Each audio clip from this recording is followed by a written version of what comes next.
Donc, bonjour à toutes et à tous. Donc, je me présente, mon nom est Christine Cassivi. Je vais assurer l'animation du webinaire aujourd'hui. Rapidement, pour me présenter, je suis étudiante au doctorat en sciences infirmières à l'Université de Montréal. Je fais partie du comité d'orientation de l'Axe santé mentale des populations du réseau de recherche en santé des populations depuis 2023.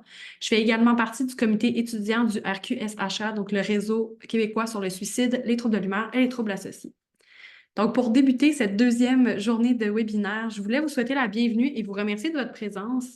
Le webinaire auquel nous avons la chance de participer aujourd'hui est offert par l'Axe santé mentale des populations du Québec, du RRSPQ et du réseau Calaxia en collaboration avec le réseau québécois sur le suicide, les troubles de l'humeur et les troubles associés. Donc, c'est une série de 3 webinaires qui est organisée dans le cadre de la journée étudiante et qui met de l'avant les étudiants lauréats des concours lancés par l'Axe santé mentale des populations et le réseau suicide au cours des 3 dernières années. Avant de vous présenter nos conférencières, je vais prendre un tout petit moment là, pour vous présenter les partenaires qui rendent cette journée aujourd'hui possible. Donc, d'abord, le réseau de recherche en santé des populations du Québec a été fondé en 2002. L'Axe santé mentale, quant à lui, a été créé en 2014. Il a pour objectif de favoriser la recherche en santé mentale des populations, l'avancement et le partage des connaissances dans une visée de prévention, de traitement et d'optimisation des services pour la clientèle. Donc, ce réseau, cet axe-là plus précisément, regroupe plus de 150 membres étudiants, chercheurs et associés qui proviennent de plusieurs milieux et qui travaillent dans des thématiques diversifiées. L'Axe santé mentale des populations offre plusieurs opportunités de financement comme des initiatives structurantes et différents concours pour les chercheurs et pour les étudiants, mais aussi pour le rayonnement des projets de recherche de ses membres. Donc, le réseau Calaxia, de son côté, met en valeur les connaissances en lien avec la santé mentale des populations auprès de publics diversifiés comme des professionnels de la santé, les gestionnaires, des chercheurs. Sa mise en valeur se fait notamment par des dossiers thématiques, des webinaires, des publications brèves et des ressources en ligne.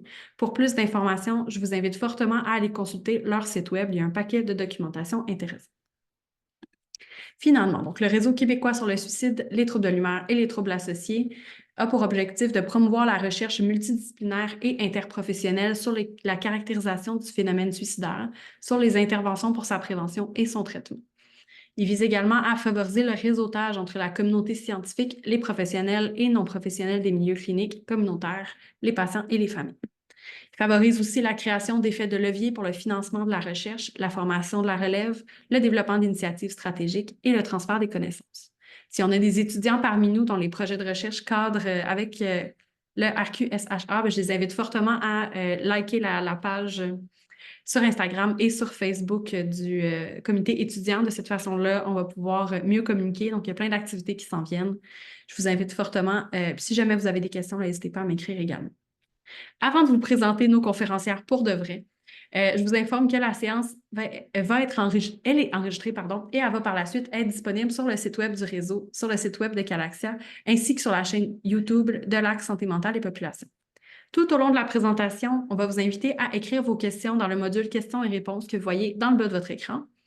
Puis, on va avoir une période d'échange à la fin de ce webinaire où vous allez pouvoir poser vos questions à l'oral si vous le souhaitez également.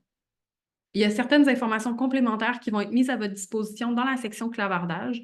Donc, pour toute question, notamment en matière technique, vous pouvez écrire dans le module converser et Armelle Imbois, la coordonnatrice de l'Axe, va se faire un plaisir de vous répondre.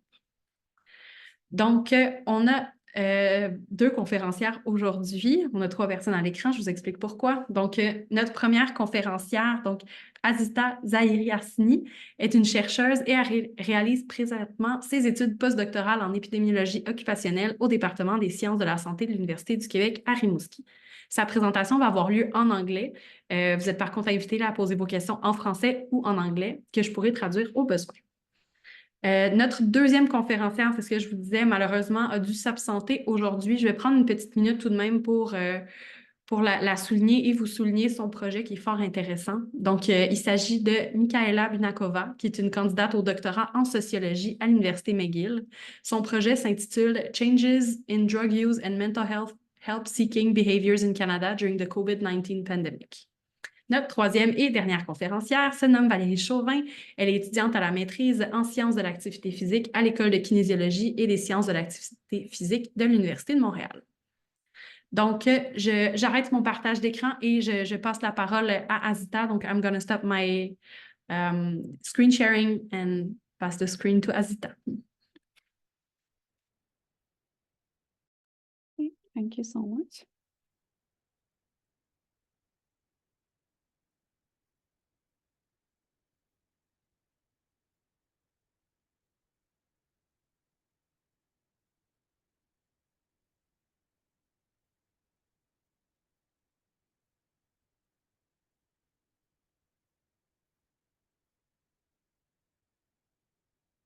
Can you see my screen?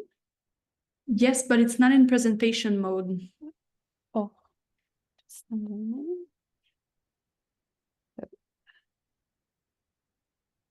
Yes. Is it fine? No, you have to change the Okay. Yes, exactly. Okay. Okay, so I think it Now it's works good. now. You're good to go. Okay, thank you. Hello, my name is Azita Zahiri Harseni. I'm a postdoctoral fellow in occupational epidemiology at the University of Quebec in Rimouski, under the supervision of Dr. Mahi Gilbert-Ouimet. Today, I'll be presenting a study focusing on the associations between psychosocial stressors at work and moral injury among healthcare workers during the COVID-19 pandemic in Quebec. I would like to thank our research team from UQAP and Laval University. During the COVID-19 pandemic, healthcare workers have exhibited a high prevalence of mental health problems.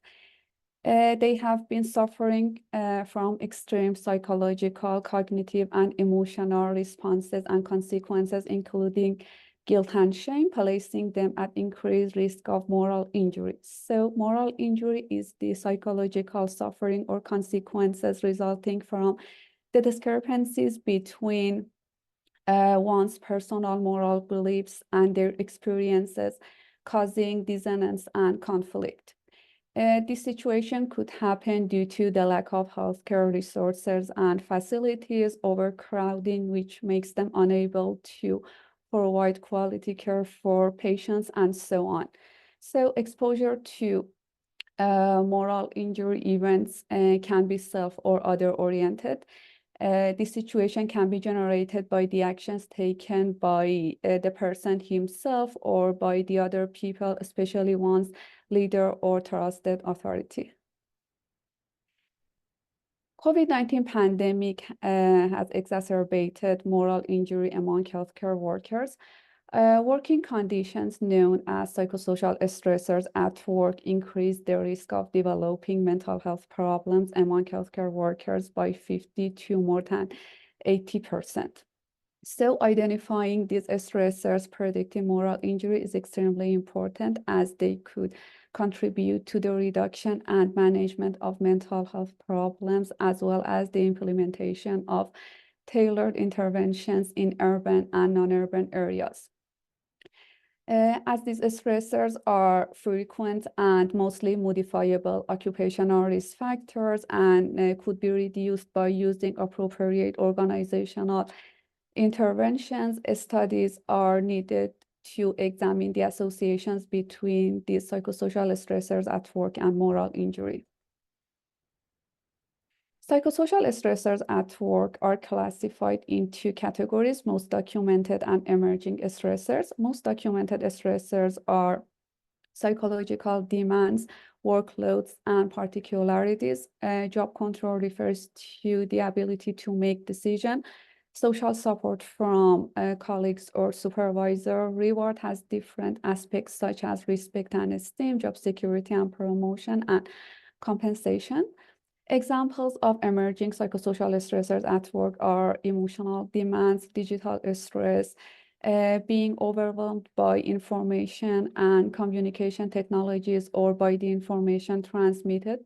Ethical culture is a system of shared beliefs and attitudes and behavioral norms that represent an organization's ethical principles and standards. And finally, psychological safety climate is the lack of concern from senior management to protect psychological safety and health in the workplace. So this study aimed to evaluate the associations between psychosocial stressors at work and moral injury among healthcare workers during the third wave of the COVID-19 pandemic in Quebec, and also to explore potential differences between urban and non-urban regions. 572 healthcare workers and leaders from urban and non-urban regions of the province of Quebec participated in this study. Independent variables were psychosocial stressors at work, and the most documented stressors were measured using the demand control support and effort reward imbalance models.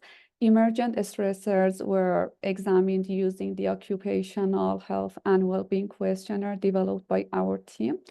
Outcome variable was moral injury, both self and other-oriented moral injury, and we used military version, but we adapted the questionnaire to capture moral injury events in healthcare workers in the context of COVID-19 pandemic. We also adjusted for covariates such as age, sex, gender, socioeconomic indicators, and lifestyle risk factors as potential confounders, and also prevalence ratios of moral injury were modeled using Poisson regressions. As we can see in these histograms, a large percentage of participants were exposed to psychosocial stressors at work. The prevalence of psychosocial stressors at work ranged between 5% to more than 83%, with highest prevalence observed for low ethical culture as one of the emerging stressors, followed by psychological demands as one of the most documented stressors. The prevalence of moral injury was almost 14% among healthcare workers. Workers from non-urban regions were less likely to report moral injury compared to workers from urban regions. In terms of the associations between psychosocial stressors at work and the prevalence of moral injury, exposure to psychosocial stressors at work has 2.22 to more than 5 times greater risk of moral injury. As we can see in this table, for strongest negative associations were observed for low ethical culture, low reward, high emotional demands, and also for psychological harassment and high incivility. And low ethical culture was, among them, low ethical culture was the strongest predictor of moral injury.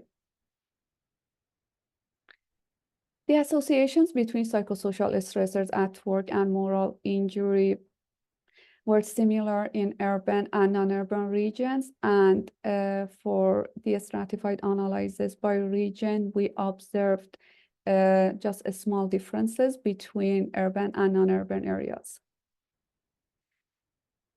We provided some interpretations for our results, why the prevalence of moral injury was higher in urban than non-urban regions. In Quebec, the density of the population in non-urban regions is low. More importantly, major governmental effort had been put in place before the second wave of the pandemic to protect the more vulnerable non-urban regions. As a result, these efforts contributed to much less severe COVID-19 outbreaks in these regions afterward, especially during the third wave when this study was conducted. Low ethical culture was the strongest organizational predictor, highlighting the importance of improving it in workplace interventions, aiming to reduce and manage moral injury through practices such as the creation of an organizational culture, allowing for the address of ethical issues as they arise, for example, by making dilemmas debatable, facilitating discussion on ethical issues or problems, providing constructive feedback within the organization on ethical situations so that the workers can openly talk about unethical issues and problems as they arise, and also providing clear expectations of organizational ethics.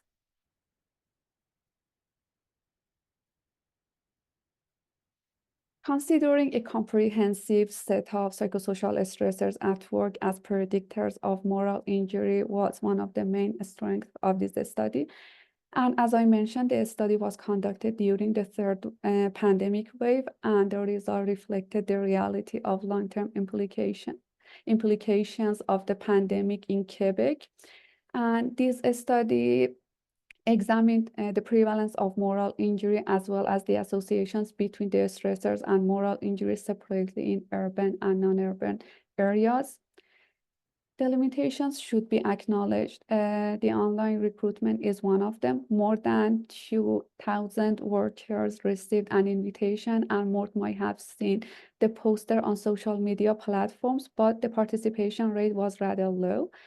This observational cross-sectional study cannot determine causality in the associations between psychosocial stressors and moral injuries. So studies with follow-up time points are highly recommended. Also, self-reported questionnaires could have led to overestimating the associations. In terms of external validity, the generalization of this finding might be limited to Quebec or Canada due to the healthcare protocols, availability of resources, and sanitary measurement imposed during the COVID-19 pandemic. So replication is needed in other regions and countries. What are the take-home messages?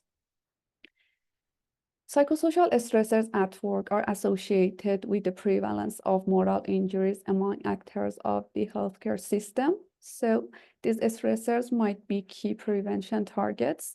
Prevention efforts deployed to predict, prevent, and manage moral injuries could promote the retention of healthcare professionals.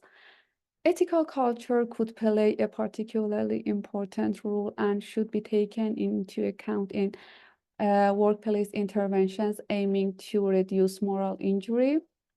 And finally, a lower prevalence of moral injury was observed in non-urban regions, but the associations between psychosocial stressors and moral injury were similar in urban and non-urban regions. This study was published by Journal of Psychiatric Research in 2022, and the publication fee was funded by RRSPQ. We are really grateful. And I will briefly explain the next steps. This project had two phases. The part that I explained was developmental stages and the first phase. Subsequently, the second phase aimed to address and mitigate these moral injuries by developing a mobile application tailored to reduce workplace psychosocial stressors and enhance self-compassion as one of the coping strategies. So this digital tool named Wellbeing and Health at Work, Bien-être et santé au travail, is designed to improve workplaces in identifying psychosocial stressors independently.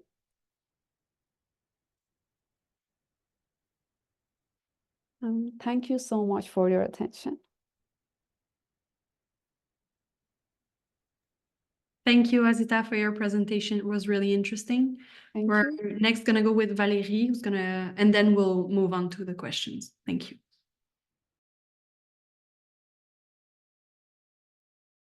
Oui, donc bonjour, je vais partager mon écran et commencer de suite.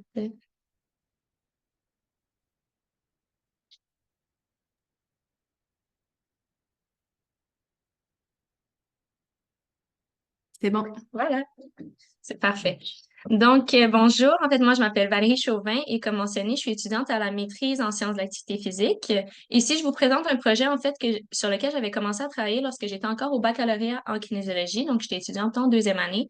Et vous pouvez vous en douter par le titre de ma présentation. On était alors dans la pandémie de COVID-19.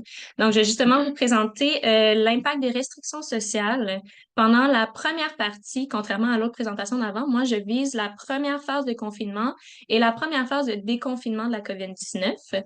Puis, je présente les retombées justement de la restriction sociale sur la santé mentale et les habitudes de vie des personnes qui ont de la multimorbidité. Bien sûr, concept que je vais vous définir très bientôt.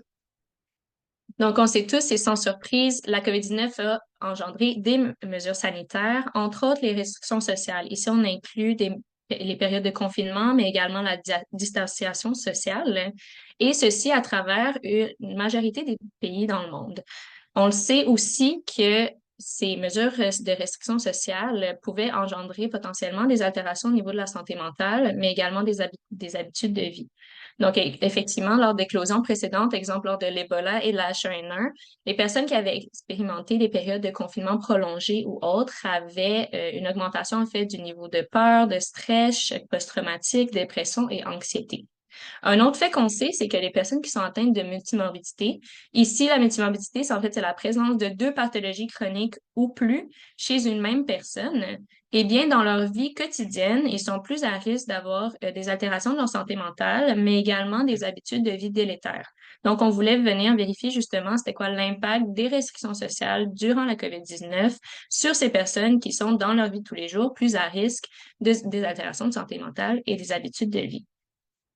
Avant de poursuivre, je vais vous définir un peu plus en détail notre définition de la multimorbidité. En fait, comme mentionné brièvement, c'est la présence de 2 pathologies chroniques chez un même individu. Vous voyez ici que dans notre définition, on inclut les pathologies chroniques physiques et mentales. Donc, on voit au niveau physique, asthme, hypertension, cancer, obésité. Et niveau mental, on voit en exemple schizophrénie, dépression et anxiété. Il faut savoir qu'il y a également des définitions qui incluent uniquement la multimorbidité physique, donc uniquement l'accumulation de 2 pathologies chroniques ou plus physiques chez un même individu. Donc, dans notre étude, on est venu faire la distinction dans nos analyses entre la multimorbidité, qui inclut les pathologies chroniques physiques et mentales, et la multimorbidité uniquement physique, pour voir si ça avait des différences dans l'impact que ça a eu sur nos différents marqueurs de santé mentale et habitudes de vie. Également à savoir, c'est environ 26 de la population mondiale qui présente de la multimorbidité, donc cette accumulation de pathologies chroniques. Donc, vous l'avez compris, l'objectif de cette étude était d'analyser l'état de santé mentale et les modifications des habitudes de vie des personnes qui avaient de la multimorbidité durant différentes phases de restriction sociale. Plus concrètement, c'était donc une étude de cohorte longitudinale qui a été lancée en ligne. La première phase était donc lorsque les mesures de restriction sociale étaient plus élevées. Ça a été lancé au Canada, qui était notre équivalence de première phase de confinement, donc le 15 mai 2020. Et la deuxième phase a été lancée dans une période où les mesures de restriction sociale étaient allégées. Donc, le 2 novembre 2020, qui, ici au Canada, en référent, représentait à peu près notre première phase de déconfinement. L'entièreté de nos données ont été autodéclarées. En fait, les participants ont autodéclaré les réponses à leur sondage via la plateforme Lime Survey, qui est simplement une plateforme de collecte de données auquel nous avons accès via l'Université de Montréal. Et les sondages ont été lancés principalement au Canada, en France, en Inde et au Liban. Au niveau de notre population, donc les critères d'inclusion étaient d'être majeur au-delà de 18 ans, de pouvoir répondre aux questionnaires en français et en anglais et bien sûr d'avoir accès à Internet puisque c'était un sondage en ligne. Comme vous pouvez le voir ici, la première phase, donc lorsque les restrictions sociales étaient plus élevées, a inclus 559 participants. Et lors de la deuxième phase, on a eu 144 répondants qui ont également répondu à la première phase. Donc, c'était une suite longitudinale de leurs mêmes réponses, des mêmes participants. L'âge moyen et les caractéristiques pour les 2 phases étaient relativement similaires. Donc, l'âge moyen lors de la première phase était de 34 ans. C'était majoritairement des femmes qui avaient un niveau socio-économique relativement élevé. La majorité étaient propriétaires, travaillaient à temps plein, étaient mariés ou en couple. Il faut également noter qu'une majorité de l'échantillon provenait d'un pays à revenus élevés, donc au Canada et en France. Maintenant, au niveau de la santé mentale, on a évalué 4 marqueurs, donc la détresse psychologique, les symptômes dépressifs, le stress et le sentiment d'isolement. Au niveau des 2 premiers marqueurs, donc la détresse psychologique et les symptômes dépressifs, nous avons utilisé dans le sondage 2 échelles validées, donc de questionnaires, premièrement l'échelle de Kessler-6 et l'échelle CSD, pardon. Ensuite, au niveau du stress et du sentiment d'isolement, nous avons utilisé des questions à savoir à quel point dans la dernière semaine, ils sentaient qu'ils avaient un niveau de stress quotidien perçu plus ou moins élevé. Et même chose au niveau de la perception du manque de compagnie, le fait de se sentir exclu ou isolé. Au niveau maintenant des habitudes de vie, nous en avons évalué 7. Au niveau de l'activité physique, on a évalué la pratique d'activité physique hebdomadaire, donc la durée hebdomadaire de l'activité physique, en évaluant la durée et la fréquence de tout sport, entraînement ou activité physique de loisir qui durait au minimum 10 minutes consécutives. Ensuite, on a évalué la fréquence de consommation d'alcool, de cannabis, le nombre de cigarettes par jour au niveau de la consommation de tabac, le nombre de fruits et légumes consommés à travers la semaine au niveau de la nutrition, au niveau du sommeil, la durée du sommeil, la capacité de sommeil réparatrice, le niveau de problème de sommeil perçu et la somnolence durant la journée. Et au niveau du désir sexuel, on a évalué la fréquence et le niveau moyen de ces 10 désirs sexuels. Donc, au niveau de nos résultats, il faut savoir que notre population présentait un niveau de multimorbidité de 28 En fait, 28 de notre population avait de la multimorbidité.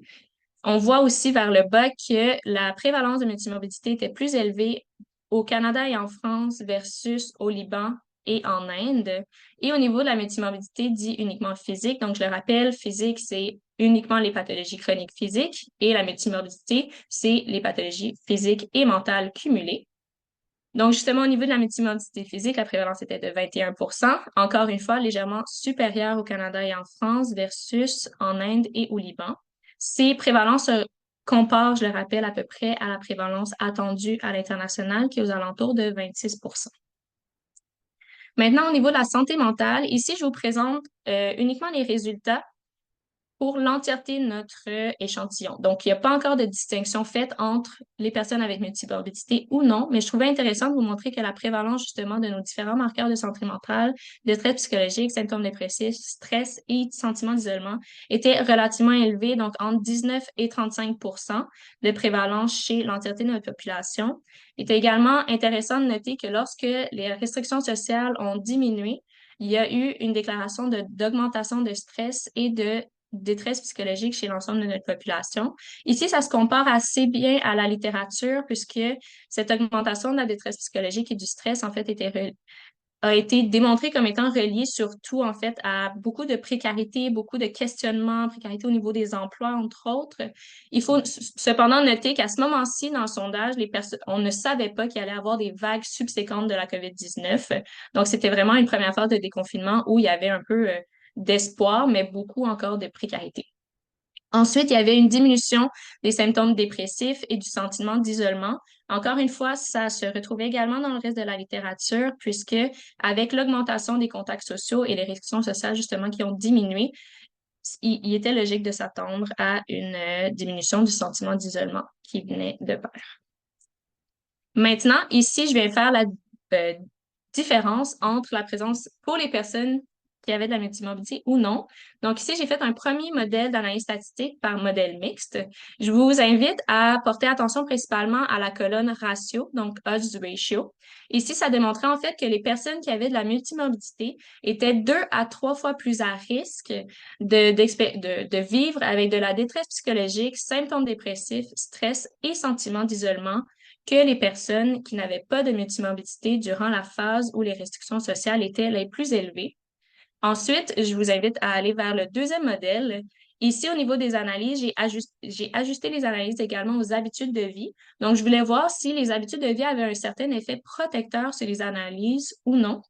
Donc, ici, vous pouvez observer encore dans la colonne ratio une légère diminution des tendances. Donc, les personnes avec la multimorbidité restaient environ 2 à 3 fois plus à risque de vivre de la détresse psychologique, symptômes dépressifs, stress et sentiments d'isolement que les personnes qui n'avaient pas de multimorbidité. Cependant, vu cette diminution, ça me démontre tout de même un certain effet protecteur des habitudes de vie qui serait dit un peu plus qui suivrait plus les recommandations, donc un niveau d'activité physique plus élevé, consommation de fruits et légumes, un meilleur sommeil, par exemple.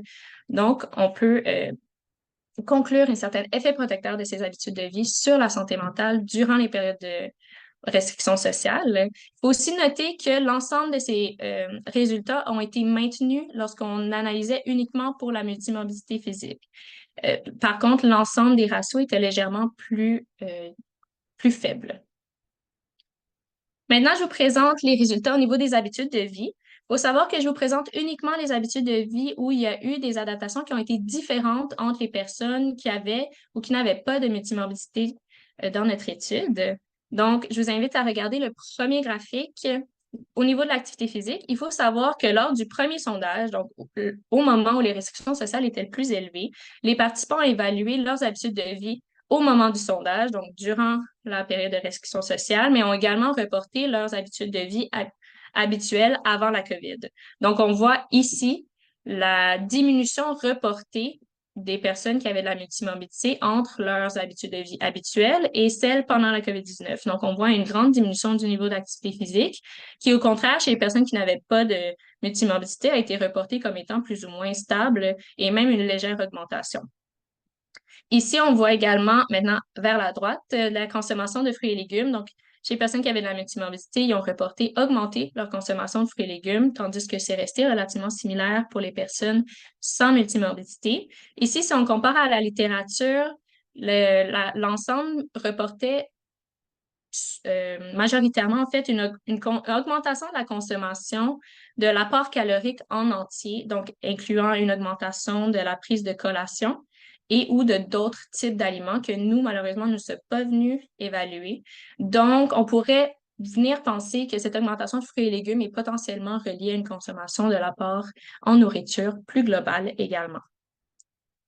Il est également intéressant de venir noter qu'au niveau de l'activité physique, chez les personnes avec et sans multimorbidité, les deux groupes ont reporté plus que, en fait, doublé leur pratique d'activité physique lorsque, ici, lors de la deuxième vague où les restrictions sociales sont venues diminuer. Cette augmentation de l'activité physique est même venue dépasser leur niveau reporté habituel pré-COVID. Maintenant, au niveau des d'autres habitudes de vie, donc au niveau des problèmes de sommeil et désirs sexuels, on voit sur le premier graphique que les personnes qui avaient la multimorbidité ont reporté constamment avoir des problèmes de sommeil qui augmentaient à travers l'étude, contrairement au désir sexuel, lui, qui est venu pour les deux groupes, grandement diminué tout au long également de notre étude. Et ça se compare également à la littérature qui démontrait, en fait, il n'y a aucune étude qui a fait un suivi longitudinal comme nous l'avons fait, mais les études qui ont évalué le désir sexuel durant la période de confinement, entre autres, reportaient que chez les populations majoritairement femmes, il y avait une grande baisse du désir sexuel. Et puisque les femmes comportent une majorité de notre échantillon, ça se compare avec ce qu'on a trouvé dans notre étude. Maintenant, au niveau des forces et limites de notre étude, au niveau des forces, en fait, il y a le fait qu'on a analysé nos comportements de santé et niveau de santé mentale, pardon, au niveau de la multimorbidité et de la multimorbidité physique. Ensuite, le fait que les données de santé mentale étaient auto-rapportées. C'est reporté en fait dans la littérature que lorsque les personnes ne sont pas en présence d'un clinicien ou d'une personne devant elles, elles ont tendance à avoir un niveau d'honnêteté, si on peut dire, plus élevé. Donc, il n'y a pas de pression de vouloir plaire. Ensuite, il y a aussi la force du fait que le sondage a été effectué dans plusieurs pays à l'international. Donc, ça nous montrait un peu une vision un peu plus globale de ce qui se passait à l'international. Maintenant, au niveau des limites, bien sûr, il y a la méthode de recrutement puisque ça a été lancé en ligne très rapidement lors de la première phase de COVID. Donc, la majorité des personnes rejointes a été rejointe via les réseaux sociaux, des chercheurs principalement. Donc, ça a atteint une proportion spécifique de la population qui était probablement, qui aurait pu être un peu plus large, disons-le. Et maintenant, au niveau des habitudes de vie, c'est sûr que l'aspect auto-rapporté, les gens ont tendance à surestimer leur habitude de vie. Exemple, au niveau de l'activité physique, on a tendance à surestimer notre pratique d'activité physique. Mais puisque les données étaient auto-rapportées tout au long de l'étude, même si ces données étaient surestimées, on voit la perception du niveau d'activité physique qui clairement est venue varier au niveau de l'étude. Et maintenant, il y a le haut taux d'abandon entre la première et deuxième phase. Donc, on a tout de même un échantillon considérable de 144 participants pour la deuxième phase, mais on aurait aimé un niveau d'attrition plus élevé ici. Donc, ce qui est à retenir, c'est que justement, les personnes ayant de la multimorbidité étaient 2 à 3 fois plus sujettes à la détresse psychologique, aux symptômes dépressifs, au stress et au sentiment d'isolement lorsque les mesures de restriction sociale reliées à la COVID-19 étaient plus élevées. que les personnes qui n'avaient pas de multimorbidité. Et maintenant qu'il y a eu des différences au niveau des adaptations aux habitudes de vie, donc les personnes qui avaient la multimorbidité ont reporté une plus grande diminution du niveau d'activité physique, une plus grande augmentation des problèmes de sommeil et une augmentation des consommations de fruits et légumes. Donc, ma conclusion serait principalement qu'il y a une nécessité de faire un suivi et d'avoir des interventions préventives au niveau de la santé mentale et des habitudes de vie lors des périodes de crise potentielles à venir. Merci.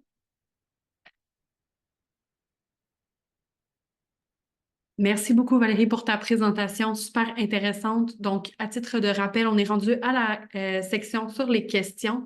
On va y aller en ordre de présentation, si vous permettez bien. Je laisse un petit moment aux personnes qui voudraient poser des questions dans le chat ou lever leur main. Puis, par la suite, si le temps le permet, je poserai mes propres questions.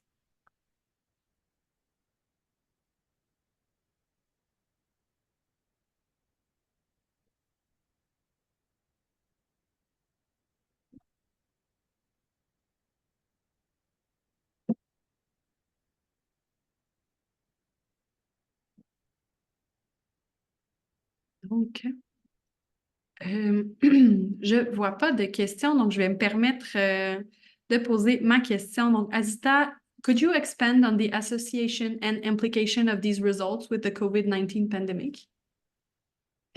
Yes.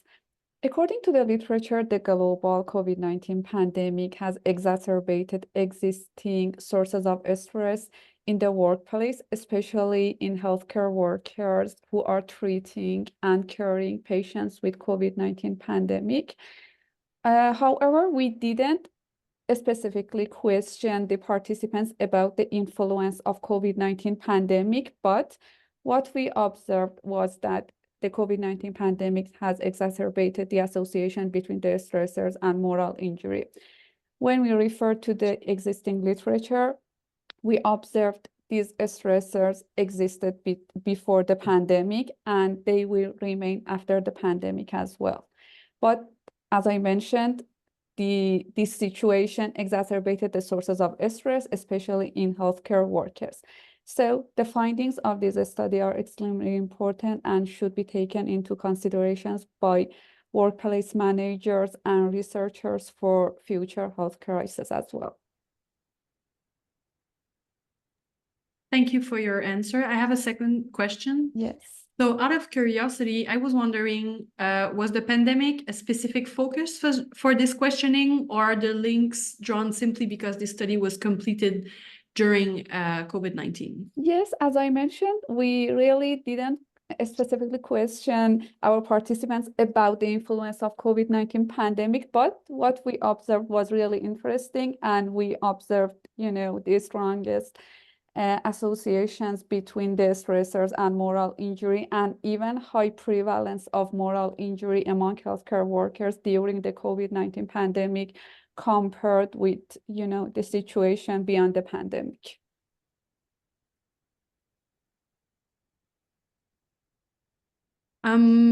I have one last question for you. Is there any reason to think that these results are specific to COVID, or could they be observed in another context? Actually, according to our knowledge, I think, yes, they could be expanded beyond the COVID-19 pandemic because, healthcare workers have been experienced moral injuries even before the pandemic, before so many situations they are facing at work, such as, crowding hospitals and limited resources and facilities. And I think all of these situations can affect the associations. And I think even beyond the pandemic, the association exists. Thank you for your answer, and thank you again for your presentation. You're welcome. I'll go next with my questions for Valérie. Je laisse encore quelques secondes si jamais quelqu'un voudrait lever sa main pour une question pour Valérie, sinon j'enchaînerai avec les miennes.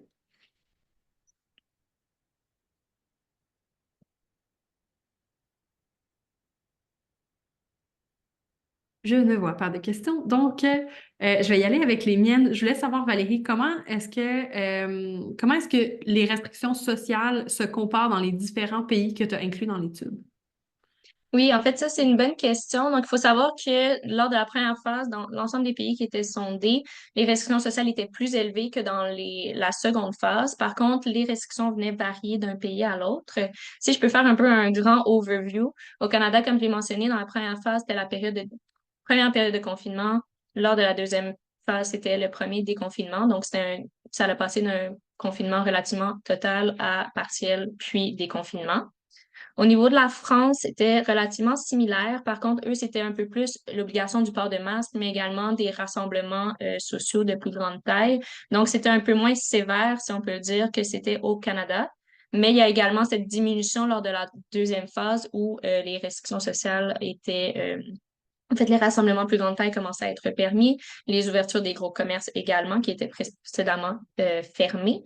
Au niveau de l'Inde, les restrictions sociales, en fait, dans la première phase, c'était un confinement partiel avec des zones du pays qui étaient en confinement total, donc ça dépendait du milieu de résidence des habitants.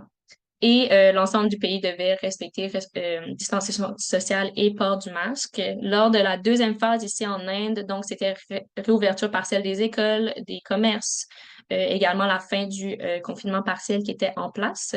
Et finalement, au niveau de l'Inde, qui est le dernier pays qui a été sondé, la première phase, c'était comme au Canada, donc c'était un confinement complet de la population. Et deuxième phase, c'était un déconfinement partiel. Donc, ils sont allés vraiment un peu par phase de déconfinement comme on l'est ici. Donc, au moment du sondage, c'était comme leur sixième phase de déconfinement là, qui avait lieu là-bas. Excellent. Merci beaucoup pour ta réponse. J'aurais une seconde question pour toi. Donc, en concordance avec ce que tu viens juste de dire, quelles seraient les considérations à venir en prévision de d'autres périodes de crise dans le même type? Oui, je pense, en fait, autant au niveau de la santé mentale que des habitudes de vie, ça serait de créer des plans d'action en prévention de l'arrivée d'autres villes, donc de d'autres crises. Donc, en ce moment, on est dans une période où on n'est pas actuellement en crise, donc c'est le meilleur moment pour prévoir, en fait, l'apparition d'autres crises. Puis ici, j'inclus, oui, des crises sanitaires comme la COVID-19, mais également crises climatiques, etc., qui ont, à date, démontré à peu près des effets similaires là, au niveau des habitudes de vie et de la santé mentale. Il y a des réseaux de recherche qui travaillent à venir un peu là, au niveau de la prévention des crises, mais même au niveau des fédérations, exemple, si je pense à la Fédération en kinésiologie, au niveau de l'activité physique, au niveau des ordres professionnels, en nutrition ou autres, de venir s'assurer qu'on a des plans d'action puis des plans d'intervention pour faire valoir notre place en tant que professionnel lors des crises. C'est sûr qu'ici, ça s'applique potentiellement un peu moins à la période de crise archi-active où il y aurait les pics de crise, mais il y a tout de même des actions soit en distance ou justement un plan d'intervention un peu plus long terme, dépendamment des phases des différentes crises qu'il pourrait y avoir, où les professionnels de la santé en habitude de vie, en santé mentale, exemple, pourraient avoir une place beaucoup plus importantes au niveau de l'intervention en santé, que ce soit au niveau préventif, mais également là, actif en intervention pendant les périodes. Merci beaucoup pour ta réponse. C'est ce qui nous amène à la fin de notre webinaire aujourd'hui. Je remercie encore nos deux participantes pour vos présentations super pertinentes et vraiment complètes, comme il a été souligné dans les commentaires. À titre de rappel, je vais juste remettre mes notes. Donc, dans les jours qui suivent, vous allez recevoir un courriel avec toute l'information concernant l'enregistrement du webinaire et les diapositives. Les informations vont aussi être disponibles sur le site web du Réseau de recherche en santé des populations du Québec, sur la page YouTube de l'Axe Santé mentale et sur le site de Calaxia. Donc, merci à tous et à toutes là, d'avoir été présents aujourd'hui, puis je vous souhaite une bonne journée. Merci. Au revoir. Merci. Merci, bonne journée. Merci. Bye.